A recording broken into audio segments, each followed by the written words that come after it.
Well, hello again.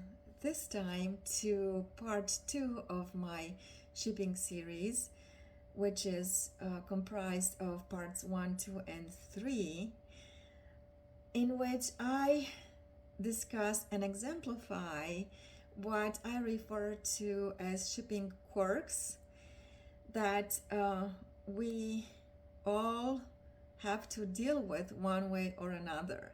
I originally wanted to put all in one video, but it would have been extremely long, so I decided to split them in the three parts. The first part of the series discusses these quirks and provides you with a lot of mitigation examples on how to deal with them. The second part, which is the one that you're currently watching, exemplifies one of these quirks, which is the creative use of shipping materials. And the third part is going to be quite exciting. It's going to be a little bit scandalous, I think. Depends on how you look at it.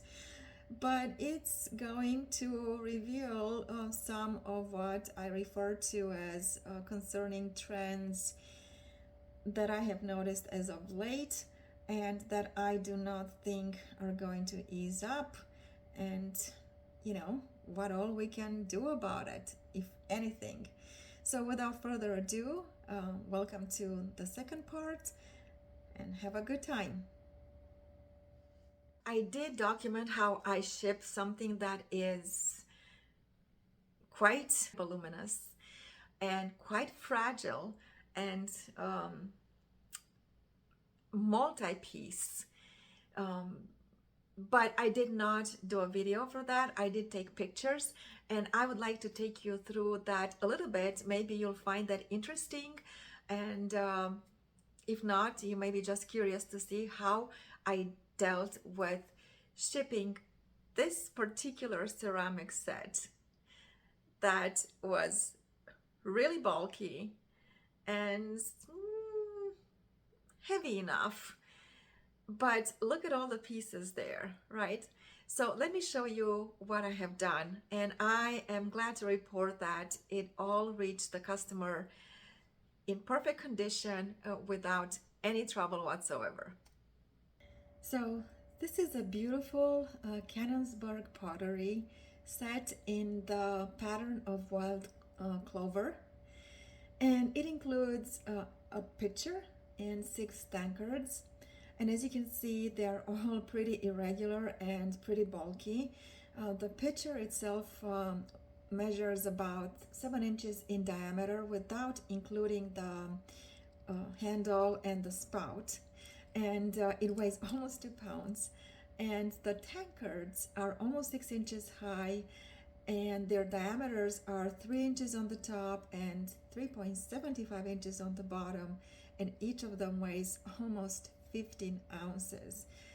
Now, why did I buy this? I bought this because whatever few sales that I found online as solds have were very promising, and especially for the pitcher, and I have not seen one that had the entire set.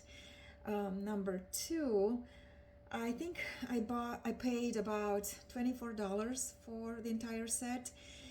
So I felt that it was going to give me a pretty nice profit. So I sold this for $77. In the end, I could have sold it for more, but I wanted to take it out of my inventory because it was occupying way too much space, as you can imagine. And I felt that the money that I made of it was pretty good. And also I realized while in the store, that I would have to consider how I would ship that. And I immediately decided on how to do that and agreed that it was going to be doable and it's not going to be too big of a hassle.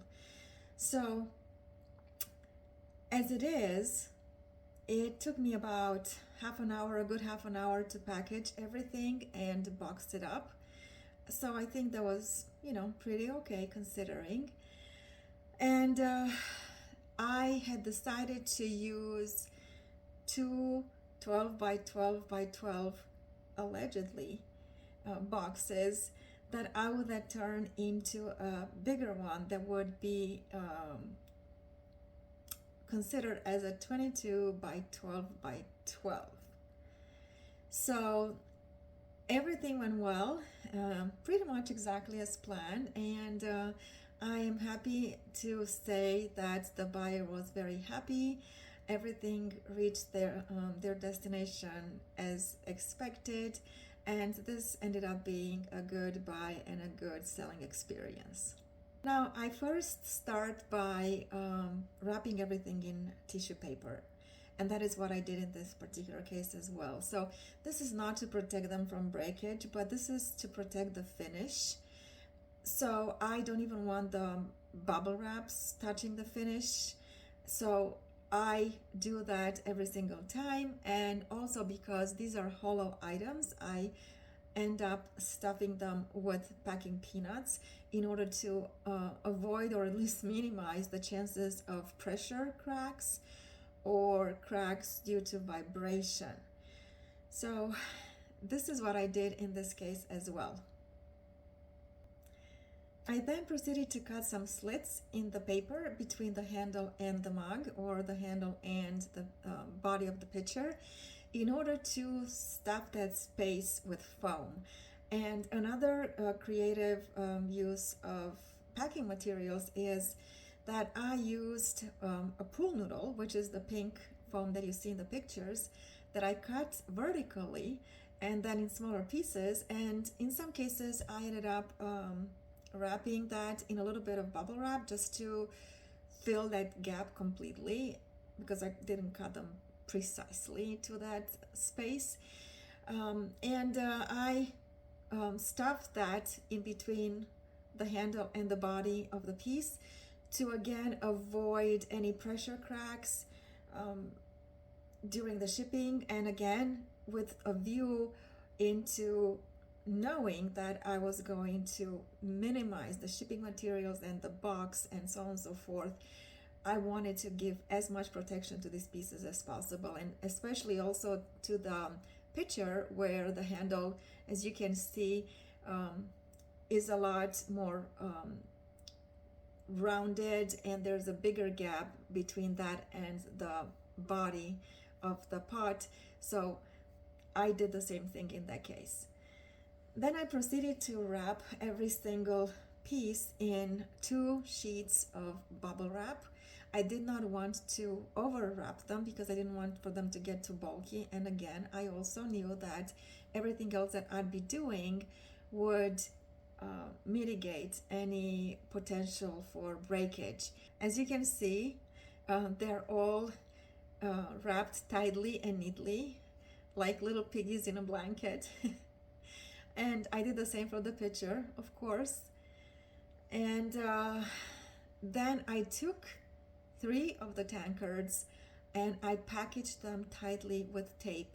So I configured them together in the most ergonomic way, and I tied them together, and then I took the 2 packages and I tied them together again into one bigger package of the tankards, which ensured that nothing in there would move. There would be no possibility for breakage due to them clanking against each other or moving towards the extremities of the box. And also, if you look at the measurements here, the widest width is about 9 inches for this resulting package. And it's about 10 inches on the longest side of this package. So putting these into a 12 by 12 box would be just fine, because as you will see, the resulting box is going to have double walls all around for the most part, and it's going to further mitigate the reduction in packing or stuffing around these pieces. I then took the 2 packages and I placed them one on top of each other just to get an idea as to how high they would be. So they turn out to be close to 14.5 inches tall, which would be perfect for a box that with a final measurement of about 21.5 inches in length. That is what I had planned, because I wanted to keep that way under 22 in order to avoid any possibility of this being called 23 inches long. So here are the two boxes. So these are again two 12 by 12 by 12 allegedly boxes that I ended up putting sliding into each other. So one box inside of the other, and I slid the one box as much down as I could to get to that 21.5 limit. And as you can see, there's a big overlap that I taped really well. Most of the resulting box will benefit from this overlap, and the corners as well are reinforced and are super taped as well. And this is a view of the two boxes from the top. You can see clearly what's happening there. I then proceeded to tape the bottom of this newly formed box. Then I started stuffing it or filling it with packing peanuts. I believe I put about 4 inches of those, so that would take care of the bottom of the box, which is not doubled. And I put the first of the two packages, which is the tanker packages, and again these would benefit of double boxing all around, like double boxed walls I should say, all around. So the 1.5 inches or so that we have around is going to be just enough. Then I filled this with packing peanuts, and then another creative use of packaging materials is I used 3 foam plates that would now separate the two packages inside the box, and it would avoid for the two to touch, and it would also avoid for the one on top to dig into the peanuts on the bottom, while also providing a nice cushy separation between the two and keeping the picture in the middle of the box, which is important. And also you can see here that I organized this picture. I oriented it with the longest length of it, the one given by the handle to the spout, alongside the diagonal of the box, because now I can use 17 inches of space as opposed to 12 inches of the side dimensions of the box. So that's also a consideration you should give when you orient your items inside a box. And as you can see, there's plenty of room all the way to the top of the new box. It's close to another 4 inches.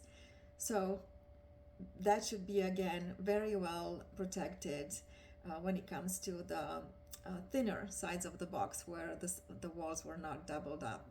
And then of course I weigh this first, just the preliminary weight, just to make sure I'm under the 12 pounds that I had put in the listing, and I am. And then I measured this, and it looks like it's exactly 21.5 inches.